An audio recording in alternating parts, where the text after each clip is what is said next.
देश के सारे दुश्मनों को ईंट का जवाब पत्थर से देने वाले, 2047 तक भारत के सबसे विकसित राष्ट्र बनाने का संकल्प की नींव यशस्विता से रखने वाले, दुनिया के सबसे बड़े लोकतंत्र के सबसे यशस्वी प्रधानमंत्री माननीय नरेंद्र मोदी जी का लातूर नगरी में हार्दिक हार्दिक स्वागत करती हूं।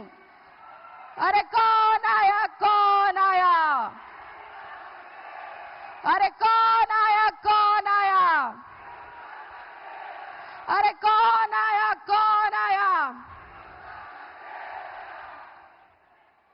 मी महाराष्ट्राचे लाडके मुख्यमंत्री एकनाथ शिंदेजी यांना विनंती करते की त्यांनी हा मोमेंटो देऊन, मराठवाडा मुक्ती संग्रामाचा मोमेंटो देऊन आदरणीय प्रधानमंत्री नरेंद्र मोदीजी यांचं स्वागत लातूरकरांच्या वतीने करावं।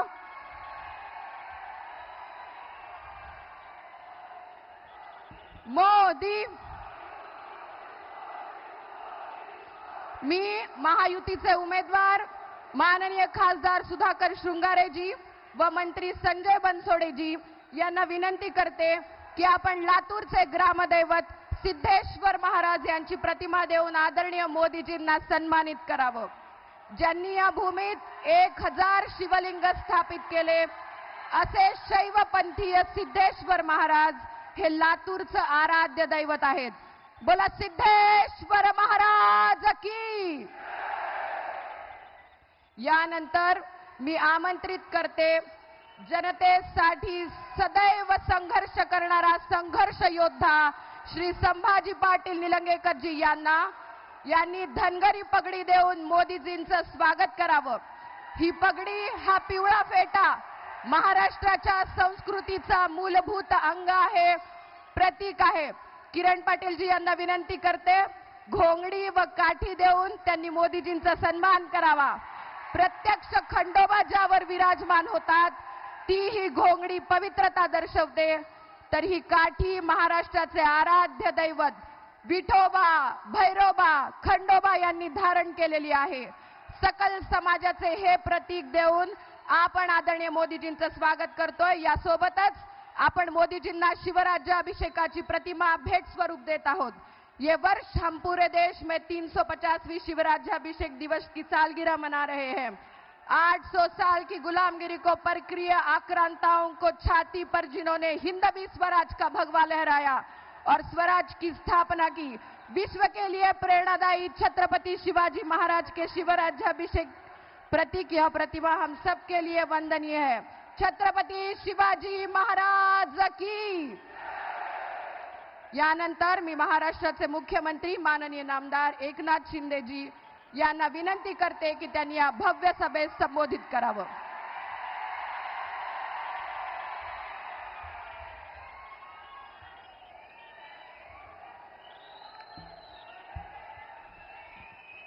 छत्रपति शिवाजी महाराज की जय भवानी। लातूरच्या या भूमीमध्ये जगातील सर्वात लोकप्रिय असे देशाचे यशस्वी प्रधानमंत्री नरेंद्र मोदीजी यांचं मनापासून स्वागत करतो, त्यांना मनापासून धन्यवाद देतो। आणि आजच्या या विराट सभेला उपस्थित राज्याचे लोकप्रिय उपमुख्यमंत्री देवेंद्र फडणवीसजी, आपले माजी मुख्यमंत्री अशोक चव्हाणजी, आपले उमेदवार सुधाकर शृंगारेजी, व्यासपीठावरील सर्व महायुतीचे पदाधिकारी आणि भर उन्हात एवढ्या मोठ्या संख्येने उपस्थित लातूरकर बांधव, भगिनी, मातांनो आणि पत्रकार मित्रांनो, मोदीजींना तिसऱ्यांदा प्रधानमंत्री करण्यासाठी लातूरची जनताही आतुर झालेली दिसतेय। त्यामुळेच आग ओकणाऱ्या सूर्याची पर्वा न करता इथं मोठा जनसागर लोटला आहे आणि काँग्रेसचा पारंपरिक गड 10 वर्षापूर्वीच लातूरकरांनी उद्ध्वस्त करून टाकलाय आणि महायुतीचा नवा प्रगतीचा नवा पॅटर्न मतदारांनी या ठिकाणी सेट केला आहे. लातूरचा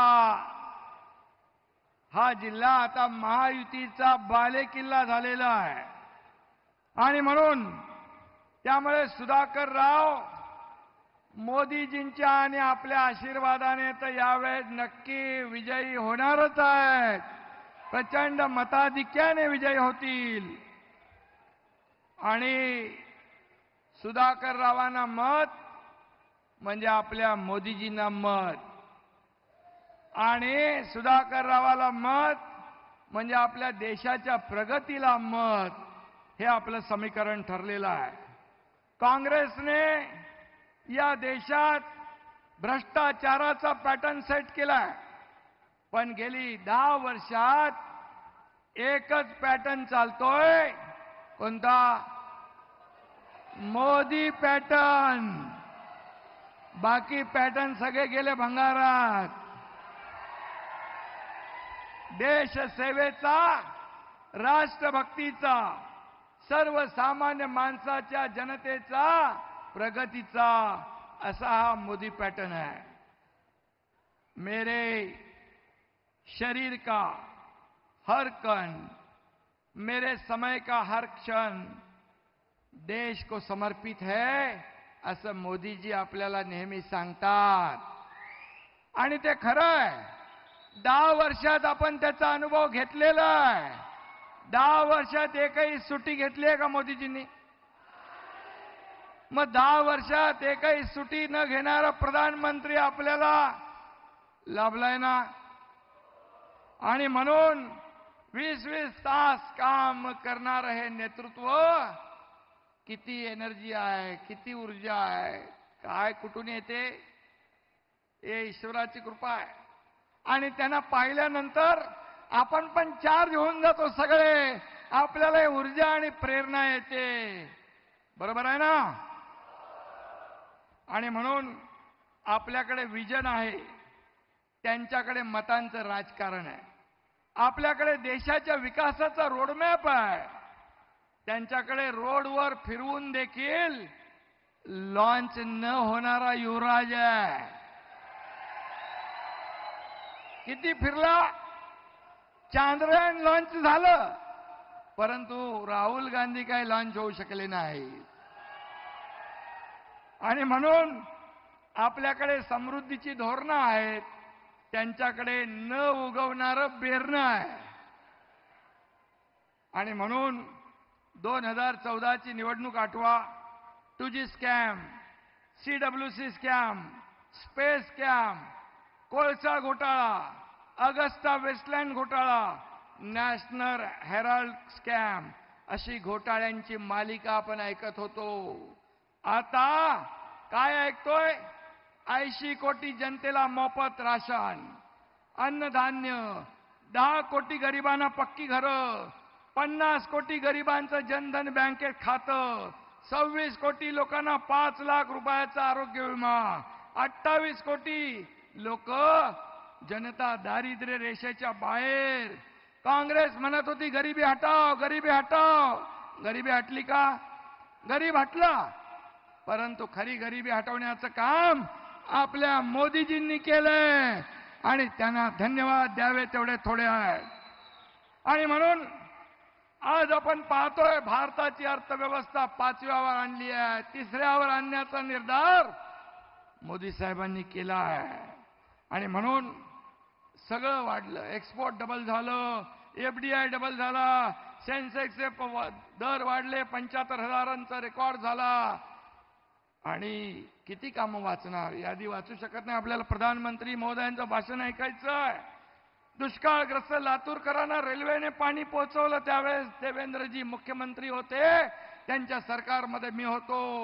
आणि पाण्यासाठी या राज्यात आता वनवन फिरावं लागणार नाही.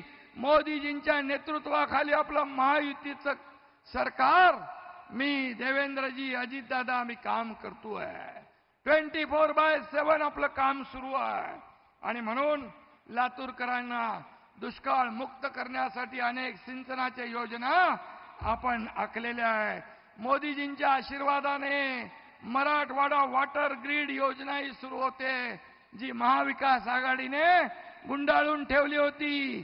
जलयुक्त शिवार योजना बंद केली होती, ती पुन्हा आपण सुरू करतोय.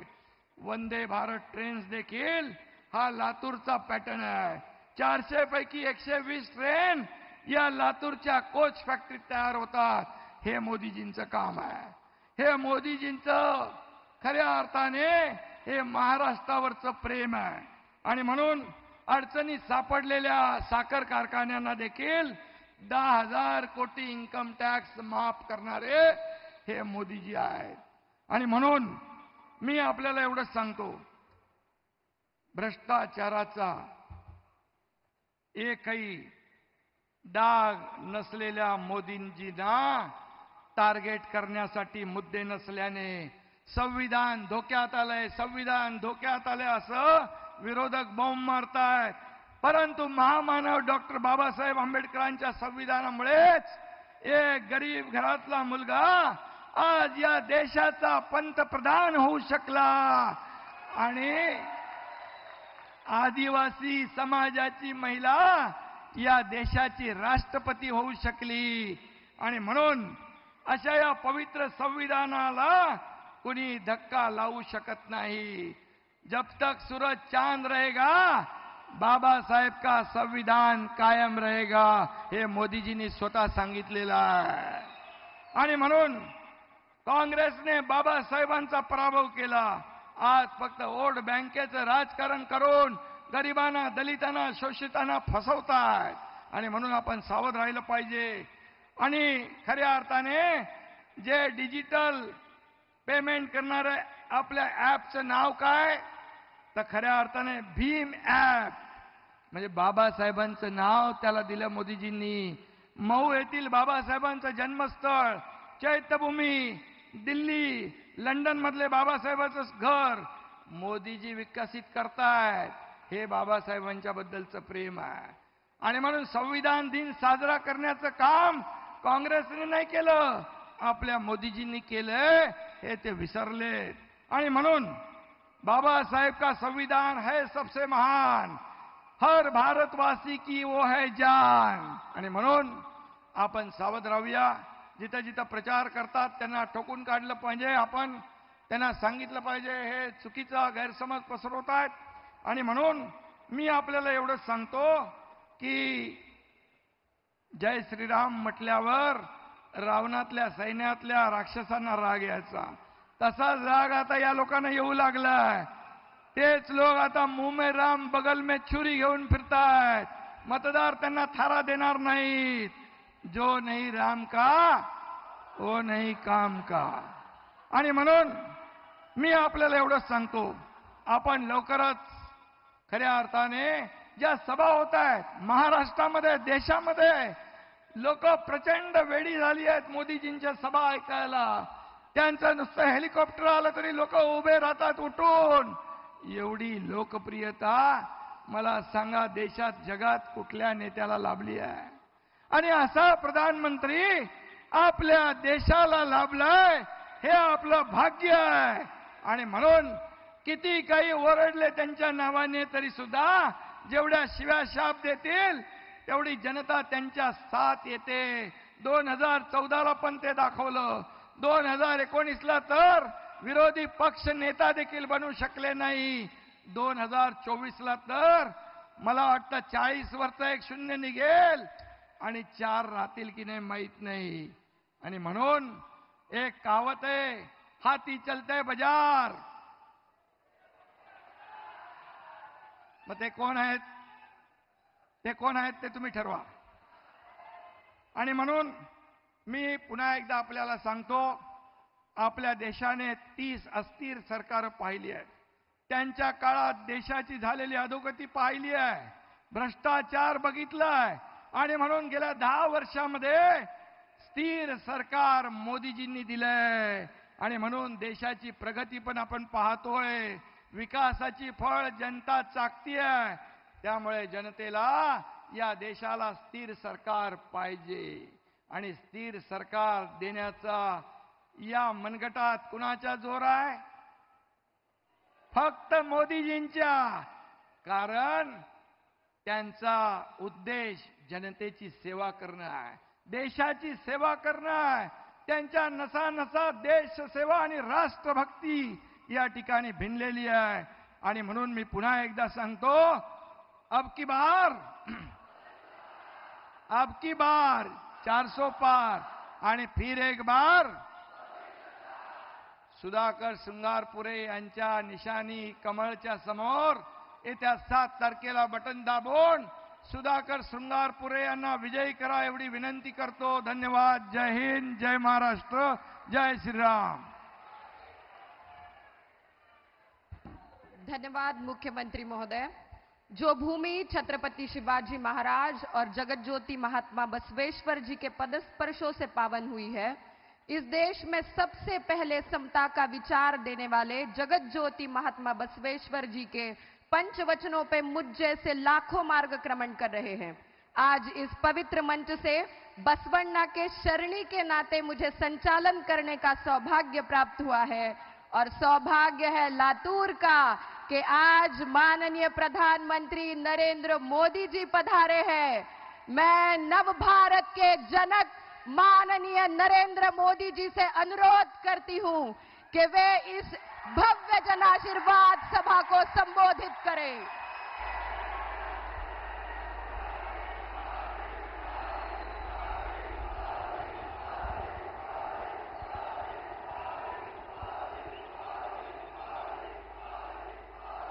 भारत माता की,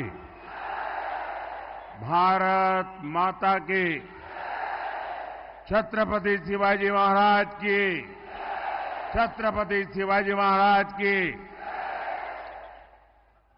शैक्षणिक क्षेत्रात लातूरचे नाव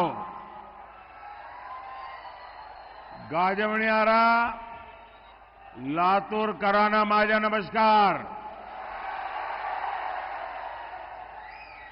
आई तुलजा भवानी और सिद्धेश्वर महादेव को भी मैं श्रद्धापूर्वक नमन करता हूं. भाइयों और बहनों, ये छत्रपति शिवाजी महाराज की धरती है. छत्रपति शिवाजी महाराज हमारी प्रेरणा है. उन्हें जब राजपाट मिल गया तो वो भी आराम कर सकते थे, लेकिन उन्होंने स्वराज के लिए निरंतर आगे बढ़ने का रास्ता चुना. उनको अपनी चिंता नहीं थी, उनको राष्ट्र की चिंता थी. और इसलिए ये चुनाव जो है वो भी सिर्फ इस बात के लिए नहीं है कि हमारे सुधाकर जी को सांसद बनाना है. ये बड़े ध्येय का चुनाव है, ये बड़े लक्ष्यों का चुनाव है. और इसलिए सुधाकर जी जैसे साथियों का संसद में पहुंचना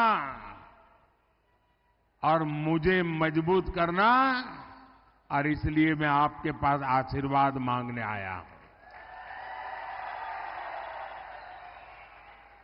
अब आप मुझे बताइए, जो लोग प्रधानमंत्री भी किस्तों में बनाना चाहते हैं, वो बड़े लक्ष्य हासिल कर सकते हैं क्या?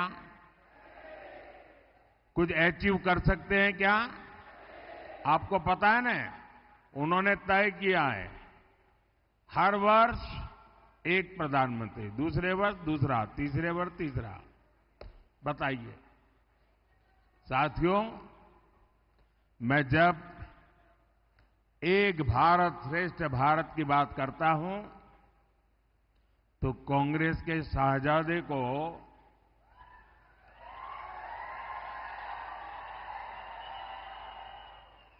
बुखार चढ़ जाता है। कहते हैं कि मोदी एक भारत की बात क्यों करता है। भारत को खंड खंड में देखने वाले लोग प्रधानमंत्री पद को भी खंड खंड में बांटना चाहते हैं। 5 साल में 5 पीएम का इनका प्लान, यानी बारी बारी देश को लूटने की योजना।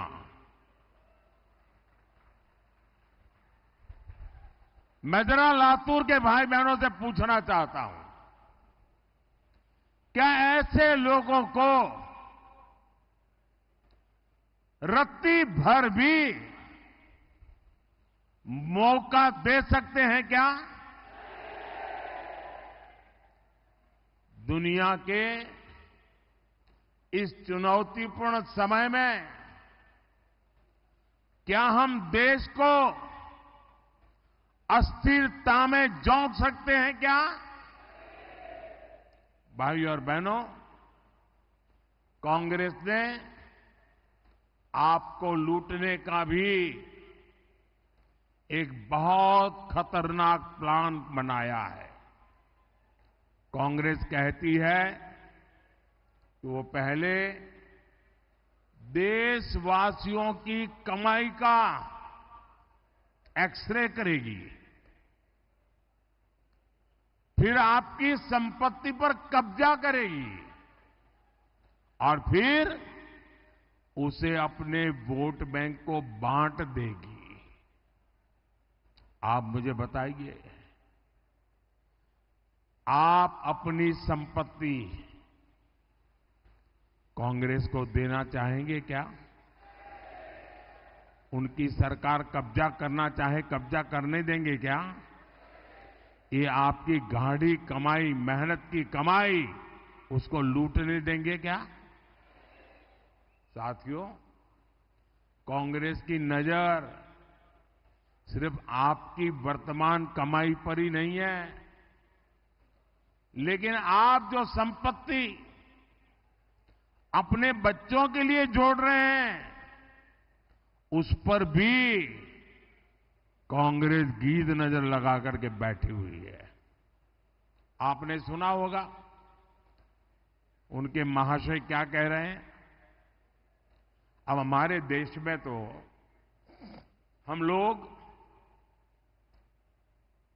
खुद मेहनत करते हैं,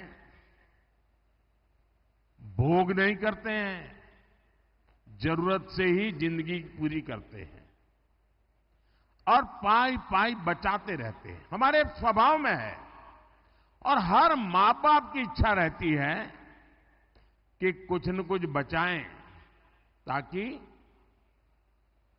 मरने के बाद कुछ अपने संतानों को दे करके जाएं। ये हर मां बाप की इच्छा होती है कि नहीं होती है? गरीब से गरीब मां बाप होगा तो भी बच्चों को कुछ दे करके जाना चाहता है कि नहीं जाना चाहता है?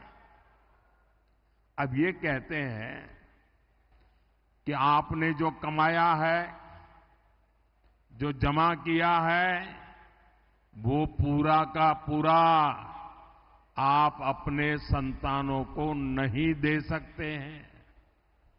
अगर आपने 10 एकड़ भूमि है और बच्चों को मरने के बाद देना चाहते हो तो 5 एकड़ दे पाओगे। 5 एकड़ ये कांग्रेस का मकसद है, वो ले लेंगे।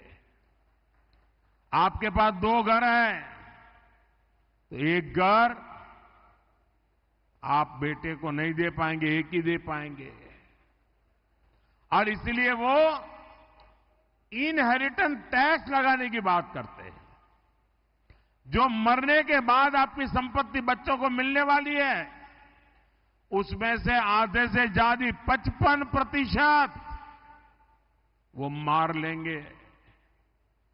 क्या ऐसे कातिल पंजे जो आपकी मेहनत की कमाई को लूटना चाहते हैं, ऐसे पंजे को कहीं पर भी जगह मिलनी चाहिए क्या? आज पूरा देश जानता है, ये कांग्रेस पार्टी के शाही परिवार ने अपने बच्चों के लिए कौन सी विरासत छोड़ी। ढेर सारा पैसा, देश के प्राइम लोकेशंस की जमीनें, पावर और प्रिविलेज, और कांग्रेस पार्टी के शाही परिवार ने 6 दशक में देश को कौन सी विरासत दी? देश को विरासत में वो गरीबी के सिवा कुछ नहीं दे पाए हैं। अरे शौचालय जैसी मूलभूत सुविधाओं का अभाव। साथियों, आज आप किसी भी दिन अगर टीवी देखिए, अखबार उठाइए, ऐसी अनेक खबरें होती हैं जो बताती हैं कि हमारा देश, भारत कैसे तेजी के साथ आगे बढ़ रहा है। और अभी शिंदे जी कुछ वर्णन कर रहे थे। कोई न कोई सेक्टर, चाहे मार्केट हो, मैन्युफैक्चरिंग हो, स्पेस हो, डिफेंस हो, कोई न कोई अच्छी खबर, विकास की खबर, हमारे भविष्य को मजबूती देने वाली खबर, कोई न कोई नया रिकॉर्ड बनता हुआ हर दिन कहीं पढ़ने को मिलता है, कहीं सुनने को मिलता है, कहीं जानने को मिलता है। लेकिन 2014 के पहले का समय याद कीजिए, वो कालखंड याद कीजिए, और ये जो फर्स्ट टाइम वोटर है ना, जो पहली बार मतदान करने वाले हैं, उन मेरे नौजवानों को मैं खास कहना चाहता हूं। आप उस समय 8 या 10 साल के होंगे, और इसलिए उस समय क्या हाल था वो शायद आपकी स्मृति में नहीं होगा, आपके ध्यान में नहीं होगा। और आप तो गूगल की दुनिया के लोग हो, गूगल गुरु के शिष्य हो। जरा 2014 के पहले गूगल पे जाके उस समय के अखबार और टीवी देख लीजिए, क्या मिलेगा? तब आपको पढ़ने को मिलेगा, रेलवे स्टेशन पर, बस स्टेशन पर अनाउंसमेंट होता था। कहीं पर मेला लगा है तो अनाउंसमेंट होता था, कहीं पर भीड़ जमा हो रही है तो अनाउंसमेंट होता था, सावधान, कोई लावारिस चीज दिखाई दे तो उसको हाथ मत लगाना, कोई लावारिस बैग दिखती है तो पुलिस को जानकारी दो, कहीं लावारिस टिफिन बॉक्स दिखता है पुलिस को जानकारी दो, कहीं लावारिस कुकर दिखता है तो दूर रहो। क्यों? उसमें कहीं बम होंगे, हाथ लगाओगे तो बम फूटेगा।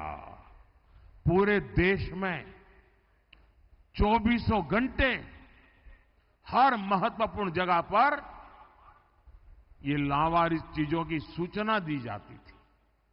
मैं सही कह रहा हूं, नहीं कह रहा हूं? जो पुराने लोग हैं बताइए, मैं सही कह रहा हूं, नहीं कह रहा हूं? ये मोदी के आने के बाद कहां गई ये लावारिस चीजें भाई?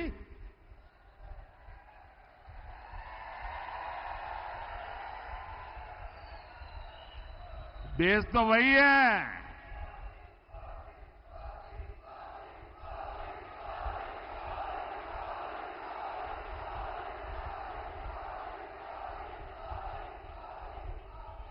उस समय, और मैं फर्स्ट टाइम वोटर को खास कहता हूं, जरा देखिए उस समय अखबारों की हेडलाइन हुआ करती थी, दिल्ली में बम ब्लास्ट, मुंबई में बम ब्लास्ट, भारतीय पुलिस आधुनिक आतंक से निपटने के लिए तैयार नहीं। आज भारत अपनी सीमाओं पर आंख उठाने वालों को मुंह तोड़ जवाब देने के लिए जाना जाता है। कांग्रेस के उस दौर में हेडलाइन होती थी, भारत ने मुंबई आतंकी हमले पर पाकिस्तान को एक और डोजियर सौंपा। डोजियर सौंपा, ये बहुत बड़ी खबर होती थी। हमारे कुछ ऐसे मीडिया में बैठे लोग थे, वो भी ताली बजाते थे, हाँ देखो डोजियर भेज दिया, मतलब घटना की फाइल भेजना। आज भारत डोजियर नहीं भेजता है, आज भारत घर में घुस करके मारता है।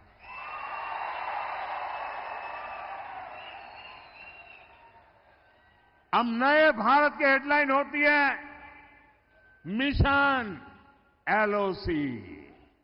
भारत ने पाकिस्तान को सर्जिकल स्ट्राइक करके सजा दी। छपती है कि नहीं छपती है? साथियों, कांग्रेस ने अपने शासन में भारतीय अर्थव्यवस्था को तबाह करके रख दिया था। तब की हेडलाइन होती थी, विकास दर एक बार फिर गिरी। ये खबरें होती थी, ये बैठे हैं सब यहां। 25 साल में सबसे खराब जीडीपी आंकड़ा। आज हेडलाइन होती है क्या? उस जमाने में होता था। आज हेडलाइन क्या होती है? भारत 2024 में दुनिया में सबसे तेजी से बढ़ती प्रमुख अर्थव्यवस्था बना रहेगा।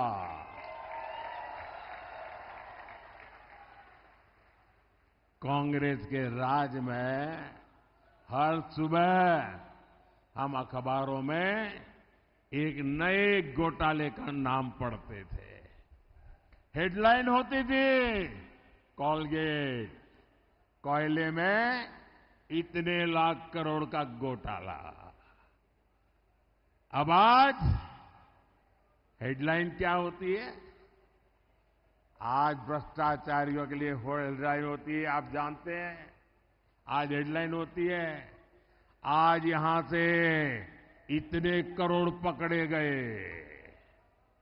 आज इतने करोड़ वहां से पकड़े गए, आज नोटों की गद्दियां गाड़ी के नीचे से पकड़ी गई, आज इतने रुपयों का ढेर गैराज में से पकड़ा गया। ये खबरें आती है कि नहीं आती है? और आपने मुझे ये काम के लिए बिठाया कि नहीं बिठाया है? ये काम मुझे करना चाहिए कि नहीं करना चाहिए? और आज ये माल लूटने वाले जेलों के सलाखे में सड़ रहे हैं जी। और मैं देशवासियों को आश्वासन देता हूं, गारंटी देता हूं, जिन्होंने देश को लूटा है, जिन्होंने देश को लूटा है, उन्हें लौटाना ही पड़ेगा।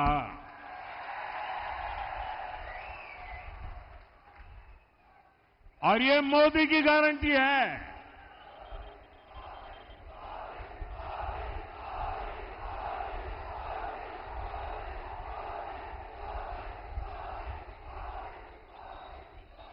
साथियों,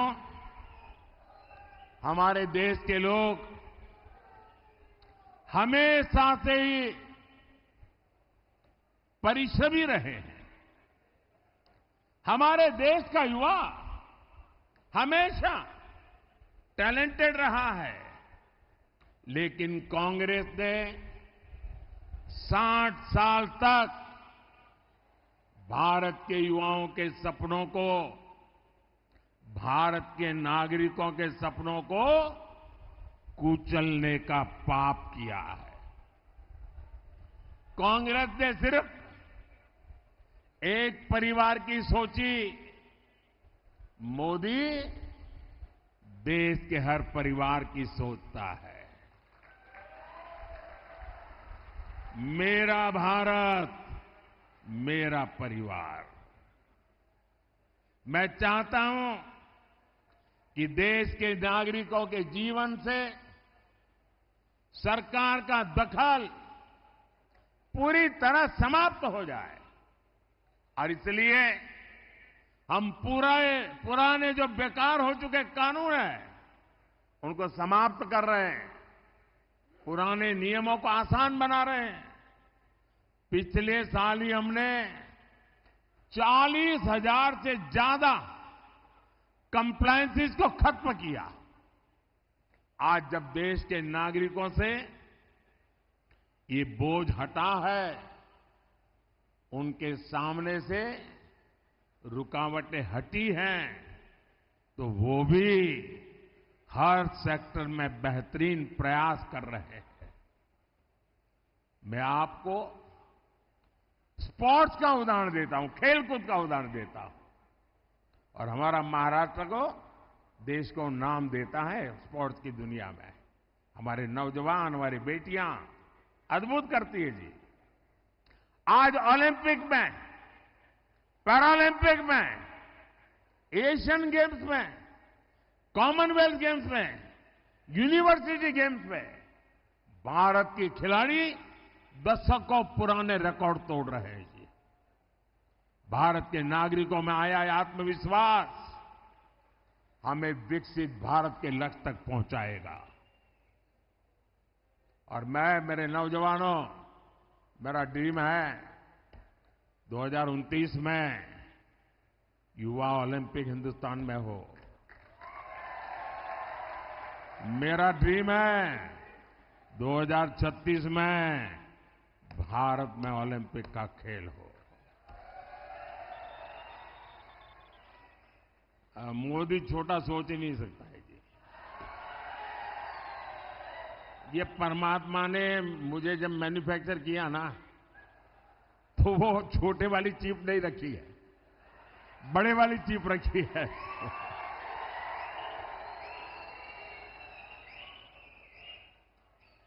साथियों, लातूर की ये धरती हमें सिखाती है कि बड़ी से बड़ी आपदा से कैसे निकला जाता है। हमारे देश में भी करोड़ों करोड़ लोग ऐसे हैं जिन्होंने पीढ़ी दर पीढ़ी बहुत आपदा झेली है, संकट झेली है। ऐसे साथियों के लिए ही संविधान में आरक्षण की व्यवस्था की गई थी। एक ऐसी व्यवस्था है जिसे कोई नहीं छीन सकता। और मेरा तो दावा है, खुद बाबा साहब आंबेडकर आकर के भी अब इसको नहीं छीन सकते हैं। लेकिन कांग्रेस अब एससी, एसटी, ओबीसी के आरक्षण को कम करके अपने वोट बैंक को देना चाहती है। इस बार कांग्रेस का मैनिफेस्टो, उस मैनिफेस्टो पर मुस्लिम लीग की छाप है। इसलिए महाराष्ट्र के लोगों को, लातूर के लोगों को ये कांग्रेस से बहुत सावधान होने की जरूरत है। साथियों, कांग्रेस ने कभी एससी, एसटी, ओबीसी नेतृत्व को आगे नहीं बढ़ने दिया। कांग्रेस के मोदी से चिढ़ने की एक वजह यह भी है कि मोदी दलित, पीड़ित, शोषित, वंचित की बात करता है। आप पिछले 10 सालों में देखिए, 10 सालों में एससी, एसटी, ओबीसी के सबसे ज्यादा MP, MLA Bharatiya Janata party और एनडीए के साथ है। केंद्रीय मंत्रिमंडल में 60% से ज्यादा मंत्री एससी, एसटी, ओबीसी समाज से है। आज देश का एससी, एसटी, ओबीसी समाज मोदी पर, बीजेपी पर इसलिए भरोसा करता है क्योंकि 10 साल में ऐसे करोड़ों परिवारों का जीवन बदला है। किसी को मुफ्त राशन मिला, किसी को मुफ्त इलाज मिला। ऐसे करोड़ों साथी हैं जिनको अनेक पीढ़ियों के बाद उनका पहला पक्का घर दिया। एससी, एसटी, ओबीसी परिवारों के ऐसे लाखों नौजवान हैं जिनके पास बैंक को गारंटी देने के लिए कुछ नहीं था। उनकी गारंटी मोदी ने ली। मोदी ने ऐसे करोड़ों युवाओं को मुद्रा लोन दिया और आज वो अपना कारोबार कर रहे हैं। ऐसा हर युवा आज कह रहा है, फिर एक बार, फिर एक बार, फिर एक बार। साथियों, 2014 और 2019 में आपने हमें भरपूर आशीर्वाद दिए, आपने जनादेश दिया था। हमने उसका उपयोग किसी से कुछ छीनने के लिए नहीं, बल्कि देने के लिए ही किया है। हमने एससी, एसटी का आरक्षण, जो पॉलिटिकल फील्ड का रिजर्वेशन है, हमने 10 साल आकर के बढ़ा दिया। हमने ओबीसी कमीशन को संवैधानिक दर्जा दिया। हमने मेडिकल की परीक्षा में ओबीसी को आरक्षण दिया। हमने आपके जनादेश का सदुपयोग करते हुए देश की नारी शक्ति की दशकों पुरानी मांग को भी पूरा किया। एनडीए ने लोकसभा और विधानसभा में महिलाओं को आरक्षण दिया।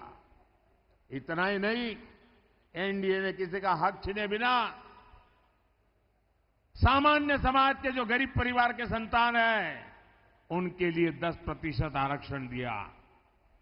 यानी एनडीए सरकार सामाजिक न्याय को ताकत देने वाली सरकार है।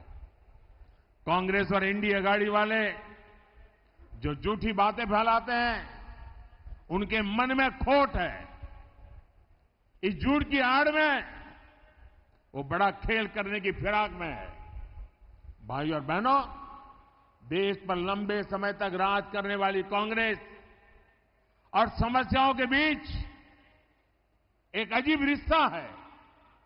कांग्रेस और समस्या ये जुड़वा भाई हैं। कांग्रेस कभी भी किसी समस्या को खत्म करने का प्रयास नहीं करती, क्योंकि लोगों की परेशानी से ही वो वोटों की फसल काटती है। यहां लातूर में लंबे समय तक पानी की समस्या रही, लेकिन क्या कभी कांग्रेस ने इस समस्या का स्थायी समाधान का प्रयास किया? हर घर पानी, हर खेत पानी पहुंचाने के लिए हम मिशन मोड पे काम कर रहे हैं। यहां पहले देवेंद्र जी के नेतृत्व वाली सरकार हो या फिर अब एकनाथ जी शिंदे की सरकार हो, पानी पर हम विशेष बल दे रहे हैं। लेकिन कांग्रेस ने हमेशा पानी की योजनाओं को लटकाया है, भटकाया है। जलयुक्त शिवार हो, मराठवाड़ वाटर ग्रिड हो, ऐसे कामों में अघाड़ी की सरकार ने अड़ंगे लगाए। अब महायुति की सरकार सिंचाई के हर प्रोजेक्ट को तेजी से पूरा कर रही है। साथियों, मोदी ने हर बहन के घर तक नल से जल पहुंचाने की गारंटी दी है। मुझे खुशी है कि महाराष्ट्र के 20,000 से अधिक गांवों में 100% नल कनेक्शन पहुंच चुके हैं। और यहां लातूर में भी हर घर नल से जल का लक्ष्य ज्यादा दूर नहीं है। भाई और बहनों, लातूर शिक्षा और स्किल का एक सेंटर है। बीते 10 वर्ष में देश में शिक्षा और कौशल सेक्टर में अभूतपूर्व उपलब्धियों के रहे। आईआईटी हो, ट्रिपल आईटी हो, आईआईएम हो या एम्स, इनका दायरा बहुत अधिक बड़ा है।